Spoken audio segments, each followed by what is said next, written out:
Hello दोस्तों, नमस्कार। आप सबका मेरे चैनल पर स्वागत है। आज हम डिस्कस करेंगे, can police arrest a soldier. क्या पुलिस किसी सेवा के जवान को गिरफ्तार कर सकती है या नहीं। वीडियो स्टार्ट करने से पहले अगर आपने मेरे चैनल को सब्सक्राइब नहीं किया है तो कर लीजिए। चलो वीडियो स्टार्ट करते हैं। सबसे पहला सवाल ये आता है, क्या राज्य की पुलिस किसी सेना के जवान को गिरफ्तार कर सकती है या नहीं। इसका जवाब है जी हाँ, कर सकती है। लेकिन क्या किसी भी अपराध के लिए सेना के जवान को सीधे गिरफ्तार किया जा सकता है। इसका जवाब है नहीं, किसी भी अपराध के लिए नहीं। अगर कोई भी आर्मी का जवान मर्डर, रेप या किडनैपिंग में से कोई क्राइम करता है तो पुलिस ऑफिसर उसको डायरेक्टली अरेस्ट कर सकता है।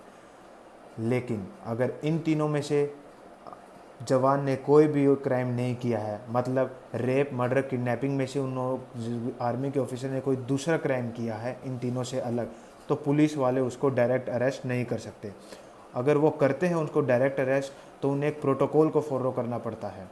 वो प्रोटोकॉल ये है कि जब भी पुलिस वाले किसी आर्मी के जवान को अरेस्ट करते हैं तो उन्हें मेमोरेंडम ऑफ अरेस्ट के साथ नियर हेडक्वार्टर ऑफ आर्मी में जाके इन्फॉर्म करना पड़ता है उनके कमांडिंग ऑफिसर को कि उन्होंने एक आर्मी के जवान को अरेस्ट किया है और किस क्राइम के लिए किया है वो उन्हें बताना पड़ता है।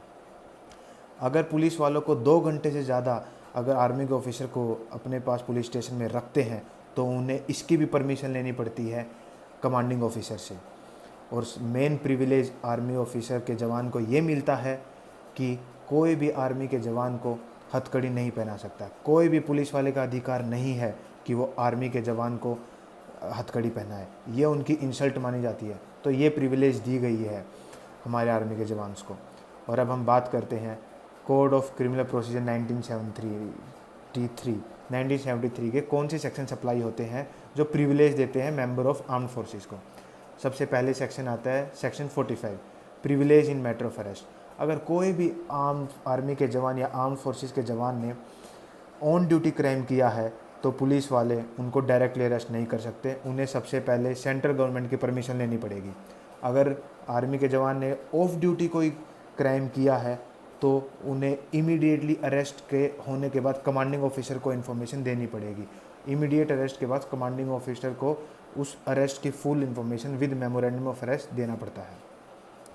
अब बात करते हैं section 197 close 2, privilege of protection from prosecution. इसका मतलब ये है कि अगर कोई भी आर्मी के जवान अरेस्ट हो जाए तो उसकी ट्रायल अपने इंडिया में सिविल कोर्ट में नहीं चलेगी। उसकी ट्रायल स्पेशली आर्मी एक्ट 1950 के तहत चलेगी। अगर एयरफोर्स है तो एयरफोर्स एक्ट के तहत और नेवी है तो नेवी एक्ट के तहत।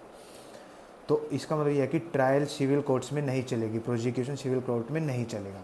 उसके लिए हमारे सरकार ने न्यू स्पेशल ट्रिब्यूनल्स बनाए गए हैं जो है आर्म फोर्सेस ट्रिब्यूनल।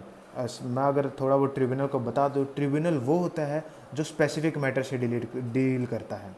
जैसे आर्म फोर्सेस ट्रिब्यूनल वो ओनली आर्म फोर्सेस के मेंबर्स के साथ डील मैटर्स और डिस्प्यूट्स के साथ डील करता है ट्रिब्यूनल। और आर्मी अगर कोई जवान अगर अरेस्ट हो जाए और उसका किसी ट्रिब्यूनल में केस चल रहा है या ट्रायल चल रही है तो उसमें आर्मी एक्ट 1950 लगता है। और कुछ प्रोविजंस आर्मी एक्ट के एक्सटेंड किए गए हैं, नेवी और एयरफोर्स एक्ट में भी अप्लाई होते हैं। और अब हम बात करते हैं कि क्यों स्पेशल प्रिविलेजेस दिए गए हैं हमारे सोल्जर्स को। ऐसा इसलिए है, जैसे कि आप सबको पता होगा, फंडामेंटल राइट्स सब सिटीजन्स को हमारे इंडिया में अवेलेबल है, लेकिन ये किसी भी आर्म फोर्सेस के मेंबर्स पर फंडामेंटल राइट्स नहीं लगते। कुछ रेस्ट्रिक्शंस लगाए गए हैं फंडामेंटल राइट्स के पर जो आर्म फोर्सेस को होते हैं, जैसे उनको freedom of speech and expression नहीं है, तो इसलिए उनको स्पेशल प्रिविलेज देना पड़ता है। और जैसा कि आप सबको पता है, एक जवान अपने पूरे घर परिवार से दूर रहकर हमारे देश की रक्षा करता है, वो अपना बलिदान कर देता है हमारी देश की सेवा करते करते। तो मेरा एक आपसे ये रिक्वेस्ट है, आप कभी भी किसी भी आर्मी ऑफिसर को, नेवी ऑफिसर को या एयरफोर्स ऑफिसर को या किसी भी जवान को देखें तो प्लीज़ एक बार दिल से सल्यूट कर दिया करो। ऑलवेज फील देम प्राउड कि हमें उन पे प्राउड है, we all proud of them. तो दोस्तों, आज की वीडियो इतना ही।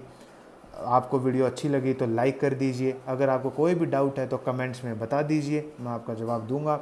और चैनल को सब्सक्राइब कीजिए, मैं ऐसे और भी अच्छे अच्छे फैक्ट्स बताता रहूँगा। धन्यवाद।